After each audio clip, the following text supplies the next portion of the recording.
Hello, and welcome to the introduction to the Turing Scheme for academic year 2026 to 2027. I'm Martin. I work on the Turing Scheme team at the Department for Education, and today myself and my colleague Becca will take you through this webinar. This video is designed for providers who are new to the Turing Scheme or staff members who are new to the scheme in a provider who has previously applied. And it will get you up to speed with what the Turing Scheme offers education providers and students across the UK and British Overseas Territories. In the first part, we'll cover the essentials, what the Turing Scheme is, who can take part, the core aims of the programme, how the grant cycle works from application through to reporting, and the funding pots you can use. We'll then talk through sector-specific guidance. Whenever you're ready to make an application for Turing Scheme funding, check the full sector guidance on gov.uk and use the application timeline in this video to help plan your internal approvals and evidence collection ahead of submitting your application.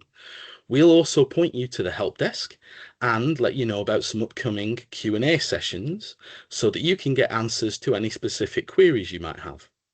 By the end of this session, you'll know what funding is available, what good looks like for placements, and what to cover in your application.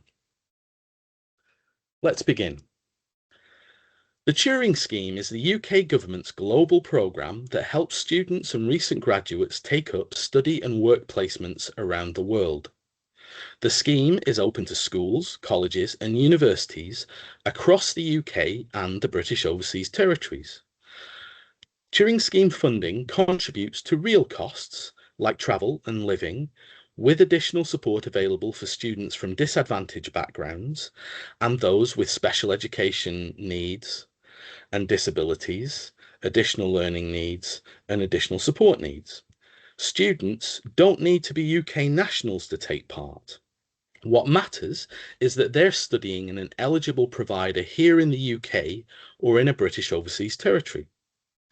Applications are assessed independently, and successful providers will deliver placement during the 2026 to 2027 academic year. For the 2026 to 2027 academic year, the Turing Scheme has three aims. These underpin how every Turing Scheme project should be shaped. First, enhancing transferable skills. Placements build communication, teamwork, and problem solving. They deepen intercultural understanding and, where relevant, strengthen subject knowledge, so learners return more confident and ready for the next step. Second, widening opportunity. We prioritise students who might otherwise miss out, especially those from disadvantaged backgrounds and those with special educational or additional needs and disabilities. Providers are expected to remove barriers to access, participation and completion so more learners can take part and succeed. Third, driving value for money. Projects must be safe, inclusive and well run, with strong oversight and safeguarding. Destinations should be chosen for student outcomes and partnership value while considering environmental impact. We also expect providers to measure impact, particularly for priority groups, and to use those findings to improve their delivery. In short, Turing Scheme opens the world to learners, building up relevant skills, broadening participation, and using public funds responsibly. Next, we'll look at how the scheme works.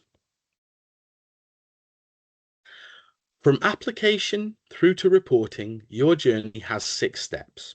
First, apply. Check your eligibility, the funding rules, and the assessment criteria.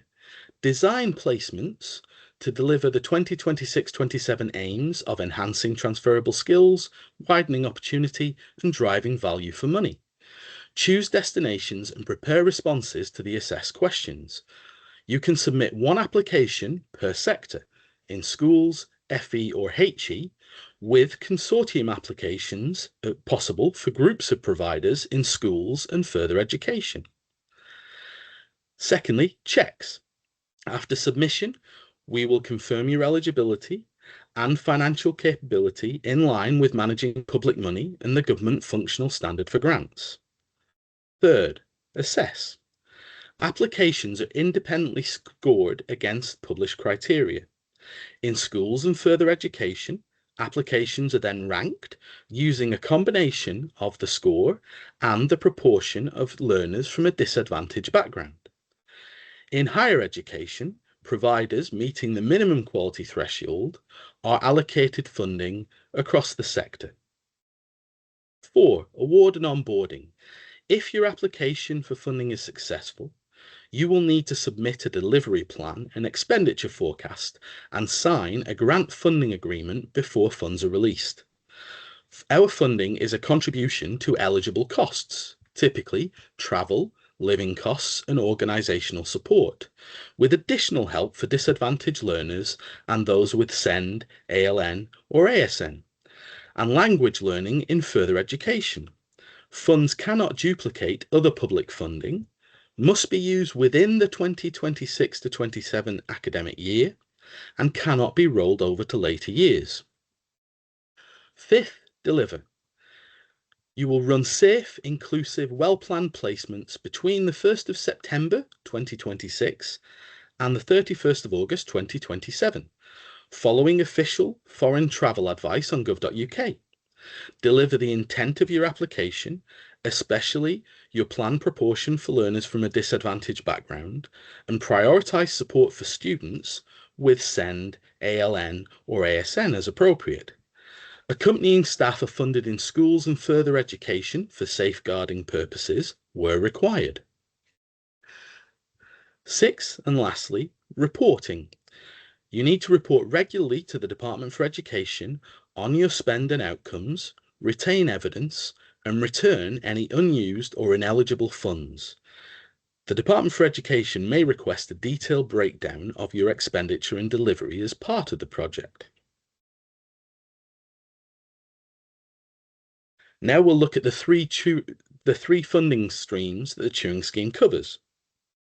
You should apply to the stream that matches your organisation and your students' eligibility. If you're a school in the UK or a British overseas territory and you're sending your own pupils, apply to the school stream.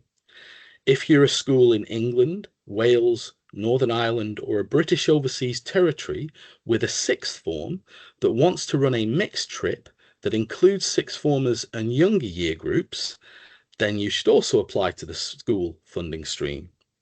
If you have a group that is composed only of sixth form students, those trips must be applied for under further education. In Scotland, schools should use the schools stream for all pupils. Consortia applications are allowed to apply for schools and further education funding with an eligible UK or British overseas territory lead. The further education scheme is for further education and training providers such as colleges, sixth form colleges, apprenticeship providers, and special post-16 institutions. And it also covers those sixth form only school trips for schools in England, Wales, and Northern Ireland. Recognised higher education providers should apply to the higher education stream for students on higher education qualifications, including recent graduates of the same provider. You can make one application per funding stream. The Turing Scheme for schools. In this section, we'll cover the essentials for schools applicants, eligibility, what placements look like, and how funding works. Use this video as a primer, then read the schools guidance on gov.uk for the full rules. Remember, you can make one application to the school's funding stream. Eligible schools are those registered or recognised in the UK or a British overseas territory and delivering education to the pupils who will go on a placement. You can submit the one school's application, which covers all of your placement groups. If any placement is sixth form only from a school in England, Wales, Northern Ireland, or a British overseas territory, this placement should be under the further education stream. And a school's application that consists only of sixth form placements would be rejected. If a school's application consists only of sixth form placements, it will be rejected in full, so make sure you're applying under the correct sector. You must submit a new FE application for those placements and a school's applications for any others that you might have for other age groups or mixed groups. Late applications cannot be accepted. You can apply as a consortium with a UK or British Overseas Territory-based lead. Leads may be an eligible school, a sixth form when partnering with a school for mixed placements, a higher education or further education provider applying on behalf of schools, a multi-academy trust, a local authority including virtual schools, an executive agency, or a registered non-profit membership body representing direct education providers.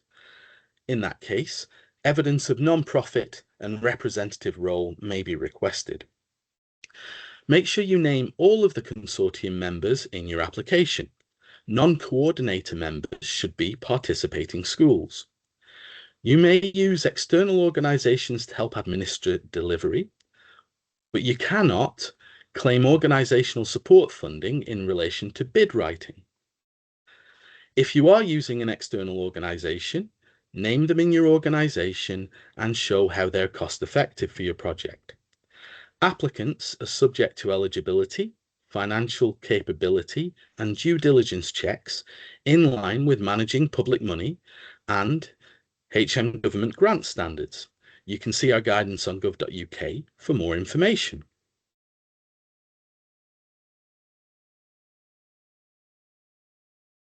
Looking at who can go on school placements, students must be registered with the sending school and be at least 4 years old. For placements over 2 months, students must be 14 or older. Sixth formers can only take part when the trip is mixed with younger years, though in Scotland, schools may include all students. Where safeguarding or a duty of care requires, we will fund accompanying staff at a proportionate ratio based on risk assessment.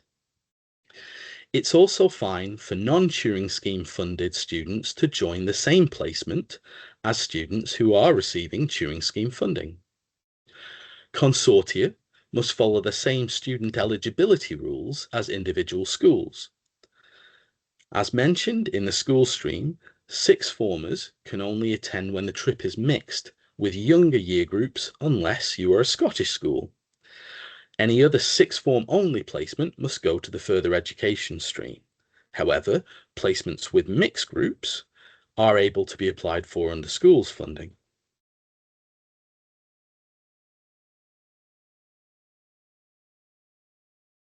Schools placements should be designed to build transferable skills and confidence, with students spending most of their time learning alongside peers.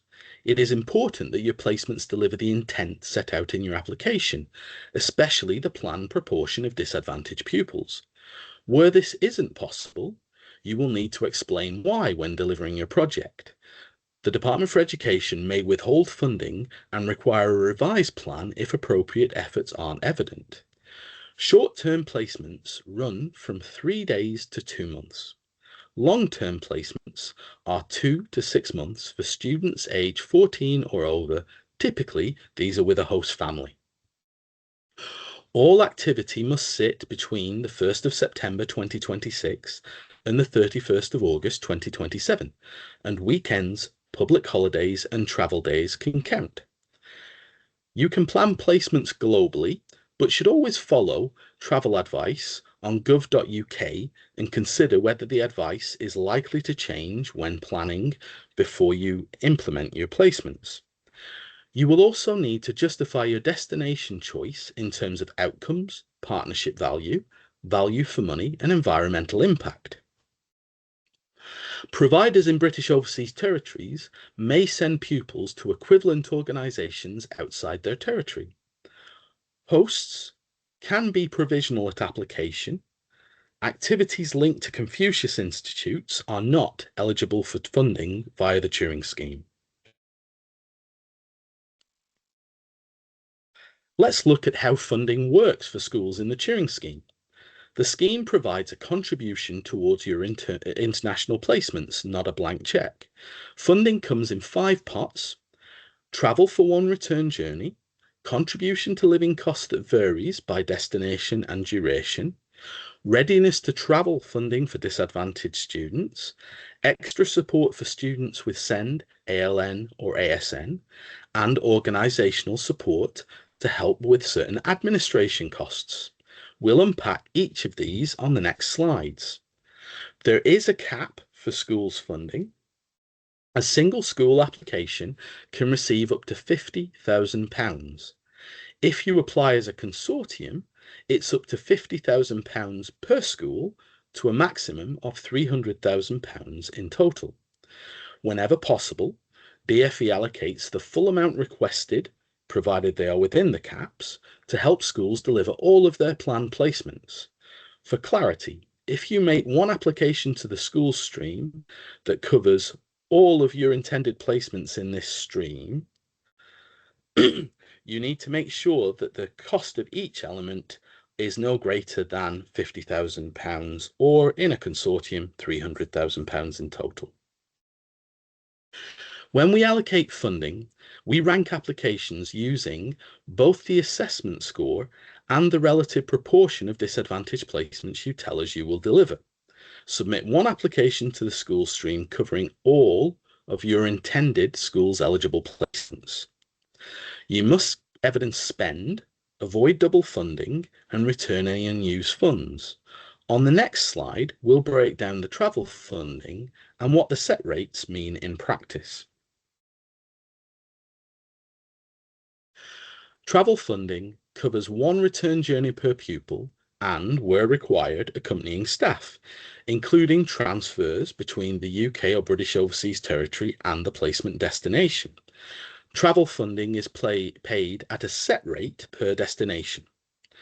If the actual cost is below the grant, you may use the difference on eligible travel for other placements, provided total travel claims within your project do not exceed the granted amount. If during the delivery of your project you change the destination for one of your mobility groups, we will recalculate the cost to the grant rate for the new destination.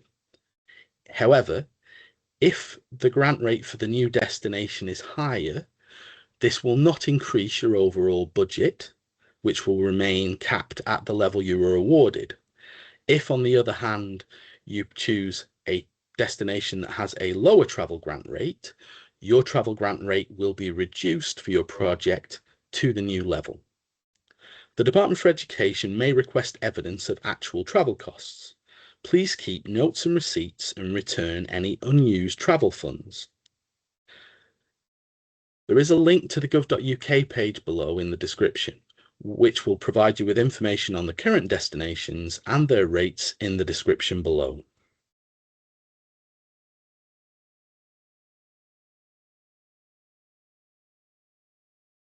In terms of contribution to living costs abroad, we provide a per day contribution for each student and, where safeguarding or duty of care requires, any accompanying staff. Destinations are grouped by a general cost of living into Group 1, higher, and Group 2, lower. The rate changes after 14 days of placements. For academic year 2026 to 27, the rates are, for days 1 to 14, £55 per day in Group 1, £50 per day in Group 2. From day 15 onwards, £40 per day in Group 1, £35 per day in Group 2. Please remember this is a contribution towards costs. Again, check the current destination list to confirm which group your placement country sits in and what day rates will be payable accordingly. Online, there is also an inbuilt grant calculator when you submit your application so that you can double check.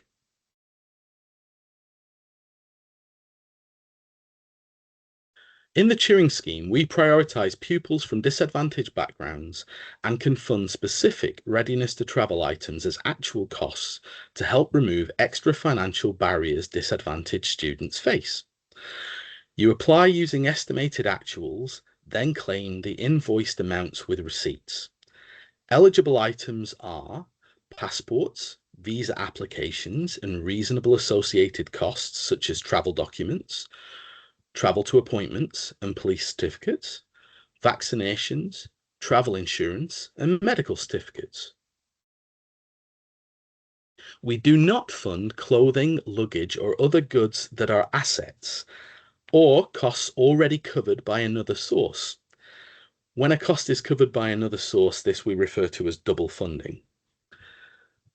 Typical indicators of disadvantaged background include a household income of equal to or below £35,000, free school meals at any point in the last 6 years due to low income, being care experienced or a care leaver, refugee or asylum seeker status, or receiving universal credit or income-related benefits. You can find full details in the guidance online on gov.uk. Note that free school meals in reception or years 1 to 2 in England or primary 1 to 5 in Scotland does not automatically meet the criteria. This list is not exhaustive. Providers may include pupils with comparable characteristics where evidence shows financial barriers.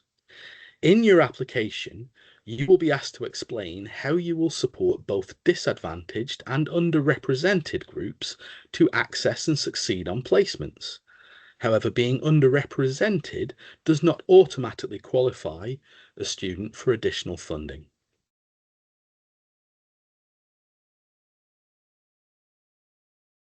For pupils identified by the school as having special educational or additional needs or a disability, SEND, ALN in Wales, ASN in Scotland, we can fund necessary additional costs that enable participation.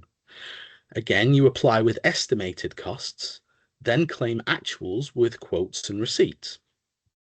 Typical items include specific accommodation requirements, extra legroom or seating, and pre-placement visits by staff or the pupil to confirm suitability and arrange for adjustments to be made. Costs must directly relate to the pupil's need and be essential for the trip. Again, this funding does not cover clothing, luggage, or general goods and assets or costs already covered by another source.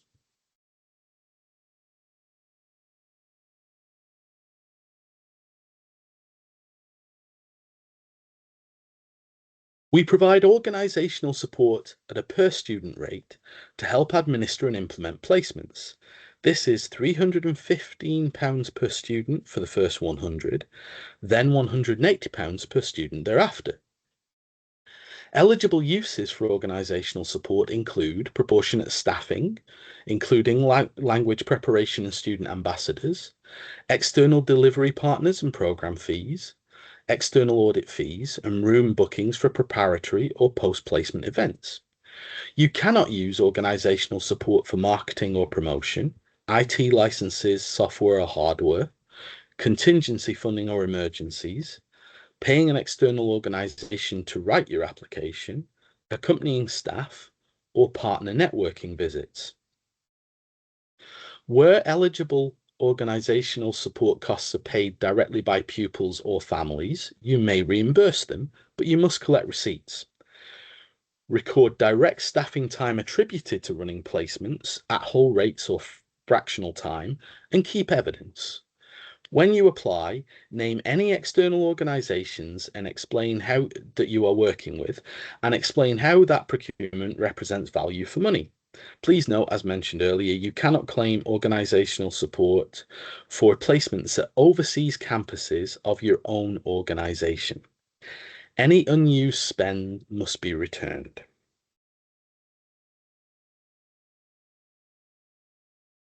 And that brings us to the end of the schools section of this video.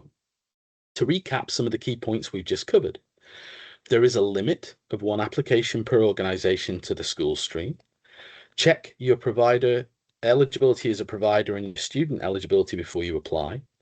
Design placements within the academic year window and note the duration requirements. Follow FCDO travel advice found on gov.uk and justify the destinations you've chosen in your application. And understand the 5 different funding pots and the compliance requirements. For full rules on how to apply, please read the school's guidance on gov.uk. So lastly, We'll take you through the next steps. Thank you very much for watching this webinar. For moving forward, you have a few simple steps to take. Firstly, I'd recommend reading the full guidance on gov.uk to ensure that you understand all of the eligibility and grant rules. Then you can get further help if needed with specific questions by contacting the Turing Scheme help desk. The link is in the description for this video, or by joining our Q&A webinars, which you can sign up to. These will take place in early February. We'll provide details for signing up to Eventbrite for the webinar that relates to your sector, and that will give you the opportunity to come to us with specific questions during that live event. We'll also place recordings of those available subsequently. After that, you need to prepare your placements and draft your application against the criteria covered in the guidance. When you're ready, you apply online. Applications will open at noon midday on Monday, the 26th of January, and close at 4 p.m. on Monday, the 16th of March. If you are making a Welsh language application or you are a provider in a British overseas territory, there are routes for your application that are offline that are covered in the guidance with all of the necessary details that you have to have there. And we'll end this with saying good luck, and we look forward to receiving your applications. Thank you very much.